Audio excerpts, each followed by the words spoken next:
Magandang umaga po, magandang tanghali, magandang hapon, magandang gabi mga kaantingero-antingera ko dyan. Another video naman po na continuation po doon sa mga gustong matutong manggamot. So dito po sa video magkakaroon po tayo ng informasyon na do and don'ts po na pag-isipan pong mabuti kung ito talaga ang direction na gusto ninyong puntahan. So again po, huwag makakalimot magdasal sa mahal na Diyos. Ang lahat po ay sa mahal na Diyos iasa at natural na andito po tayo sa field na ito dahil sa naniniwala tayo sa Diyos. So, anyway po, balik tayo sa topic natin. So, ang ano po, yung sa entity, so halimbawa, yung sa pag-catch up lang po yung sa last video natin na so magagamot ka na so alamin mo kung ang gagamutin mo ay gawa ng yung talagang gawa ng tao or gawa ng entity or ano talaga yung self-inflict po na yung talagang sakit na totoo. So, yun ang dapat alamin natin. Malalaman yon ay dahil sa pagpulso. So, ang pulso po, pag pinulso mo ang tao dito sa ganyan po dyan, alam natin kung ano ang pulso.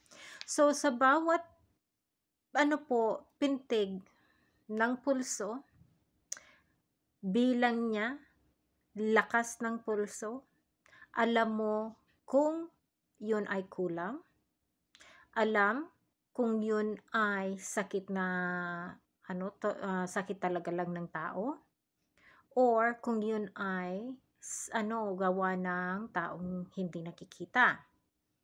So sa sa ganon, dapat may hands-on na yung practice po para malalaman mo.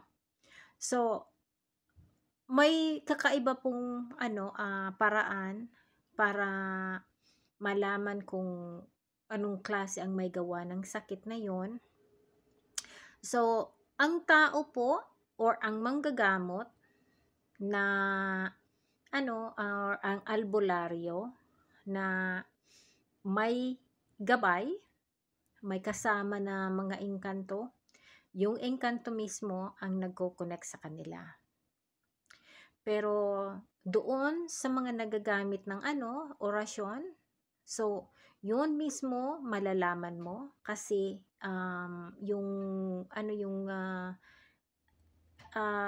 dahil sa anong tawag dito sa Tagalog, dahil sa experience mo, dahil sa power na bigay sa connect ng connecta ng agimat mo, ng power mo, malalaman mo kung ano yon. So it's yung built-in na bigay sa iyo na power, yung ganun po.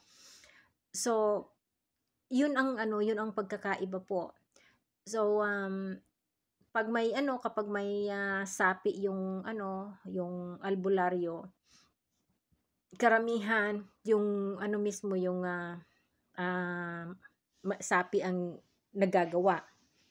Pero kapag yung yung sapi ang hindi pumasok, yung orasyon mismo ang magtatrabaho.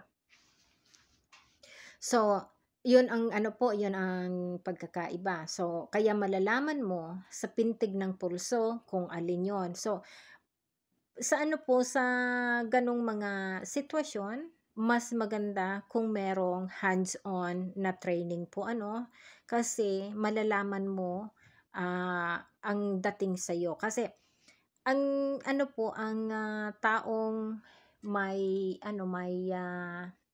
gabay na taong hindi nakikita, kung mabuti, iba ang dating. Iba ang pakiramdam ng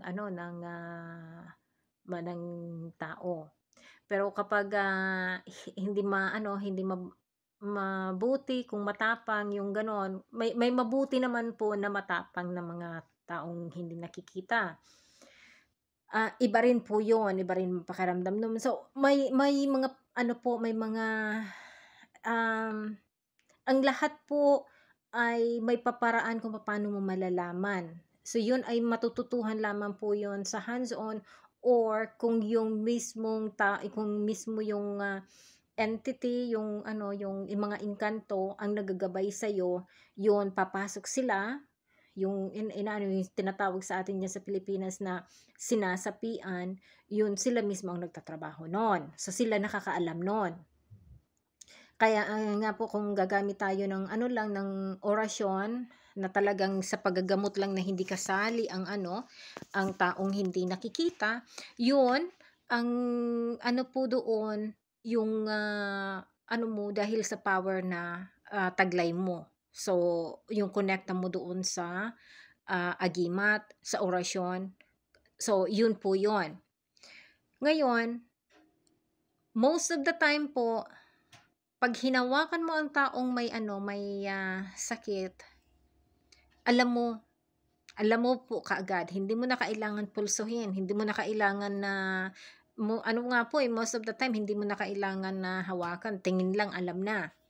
So, ano po 'yun, masyadong deep na po ang, ano na 'yun, ang, sitwasyon na 'yun, mga Batikano na po 'yun.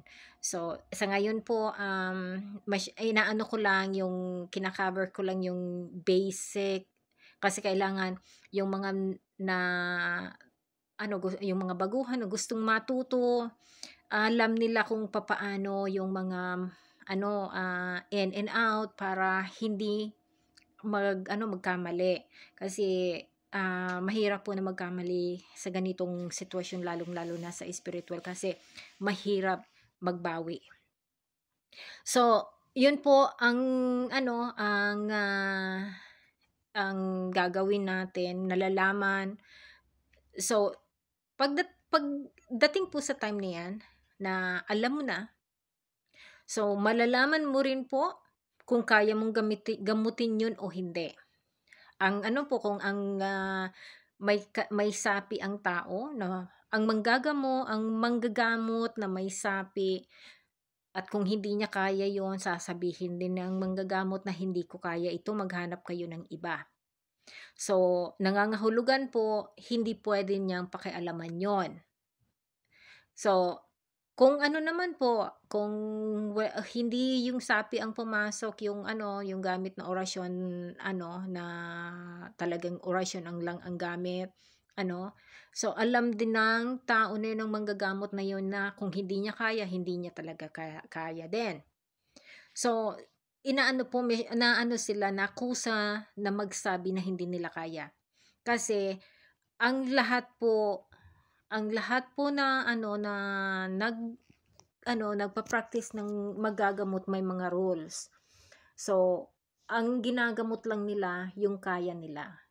Kasi nalalaman ng tao na yon kung malakas o, kaya niya yung, nagawa. So, anyway po, maikli lang po ang video na ito. Sa next video po, ang pag-uusapan natin ay tungkol sa pag-utob or pagpakain ng medalya or ng anting-anting or ng agimat. Kasi importante po 'yon. Malalaman ninyo kung isa ito sa kailangan ninyo talagang gawin. So anyway po, have a blessing day. See you sa next video po. Kung may tanong po kayo, please ask. At kung kaya ko pong sagutin, I will. And see you next time po. Bye!